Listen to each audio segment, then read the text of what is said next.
तो जो हमारे पास टॉपिक चल रहा था वो था क्लासिफिकेशन ऑफ ऑर्गेनिक कंपाउंड्स। तो फर्स्ट वीडियो में बच्चे मैंने आपको बताया कि हमारे पास दो क्लासिफिकेशन है, ओपन चेन और दूसरी है क्लोज। ओपन चेन का दूसरा नाम जो है एलिफेटिक और तीसरा नाम इसका एसाइक्लिक है।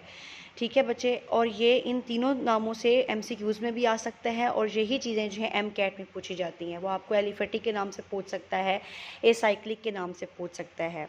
तो ऑर्गेनिक कंपाउंड की क्लासिफिकेशन बेसिकली दो टाइप्स में मैंने बता दी, एक मेरे पास ओपन चेन हो गया और दूसरा हमारे पास क्लोज चेन हो गया। बच्चे ओपन चेन की दो किस्में हैं, एक मेरे पास होती है ब्रांच्ड, आप देख सकते हैं इसकी ब्रांचिंग की हुई है, और एक होती है अनब्रांच्ड। ये जो क्लासिफिकेशन है ओपन चेन की वो यहीं पे ख़त्म हो जाती है, यानी कि हमारा जो टॉपिक है क्लासिफिकेशन ऑफ ऑर्गेनिक कंपाउंड्स है, इसकी टू टाइप्स हैं, open and close. Open and close की फर्दर सब डिवीज़न की गई है, तो उसमें मेरे पास क्या है, हमारे पास ब्रांच्ड और अनब्रांच्ड है। तो ब्रांच्ड में हमारे पास क्या है कि ब्रांचिंग की हुई है और अनब्रांच में सीधी चेन है। दूसरी तरफ अगर हम चलें तो वो हमारे पास है क्लोज चेन या साइक्लिक। बच्चे क्लोज चेन से साफ जाहिर हो जाएगा कि इस तरह से जो है वो साइक्लिक फॉर्म में होगा, बंद फॉर्म में होगा, क्लोज फॉर्म में होगा। जैसे कि ये स्ट्रक्चर्स नज़र आ रहे हैं, ये इस तरफ स्ट्रक्चर्स नज़र आ रहे हैं। तो क्लोज फॉर्म में अगर आप वैसे बेसिकली देखना चाहो तो पता चल जाएगा कि साइक्लिक फॉर्म में है। लेकिन क्लोज जो हमारे पास ऑर्गेनिक कंपाउंड हैं क्लोज चेन, उसको भी फर्दर सब डिविजन्स की गई हैं। तो पहली सब डिवीजन है होमोसाइक्लिक और दूसरी है हेट्रोसाइक्लिक। अब आप में से सब बच्चों को पता होगा कि होमो का मतलब होता है सेम और हेट्रो का मतलब होता है सेम, यानी कि होमोसाइक्लिक कंपाउंड्स वो कंपाउंड्स होंगे जो कि सेम टाइप ऑफ एटम से मिलके बने होंगे, और हेट्रोसाइक्लिक कंपाउंड्स वो कंपाउंड्स होंगे जो कि डिफरेंट, मतलब उनमें सेम नहीं होंगे, कुछ डिफरेंट एटम्स मौजूद होंगे।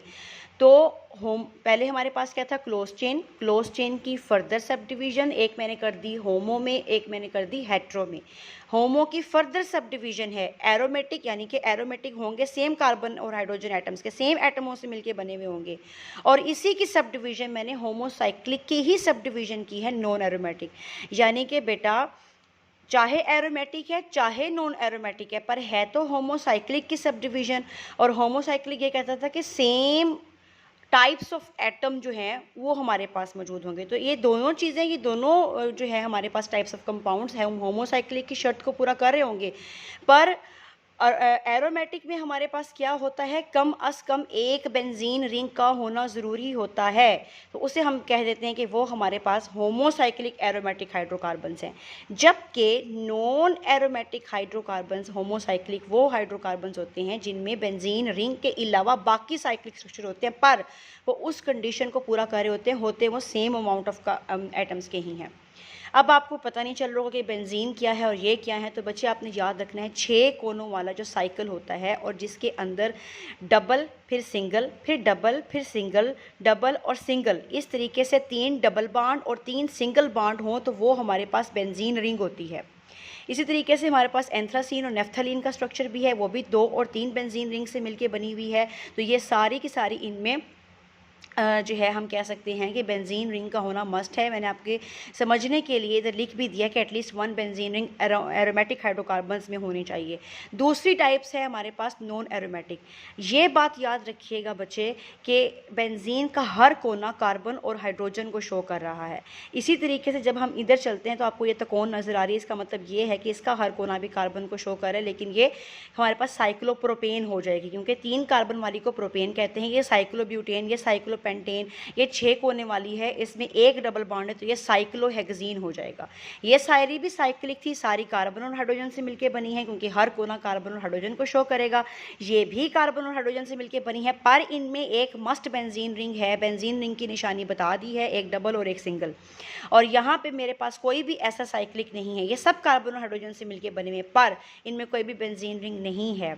और बच्चे हमारे पास लास्ट, और ये बहुत ज़्यादा इंपॉर्टेंट है, कहते हैं ना लास्ट बट नॉट लीस्ट, वही वाली हाल इसका है, ये बहुत ज़्यादा शॉर्ट क्वेश्चन में आता है, हेट्रोसाइक्लिक। बेटा हेट्रोसाइक्लिक कंपाउंड्स इस तरह के हमारे पास हाइड्रोकार्बन्स होंगे जिनमें कार्बन और हाइड्रोजन के अलावा some different types of atoms भी होंगे।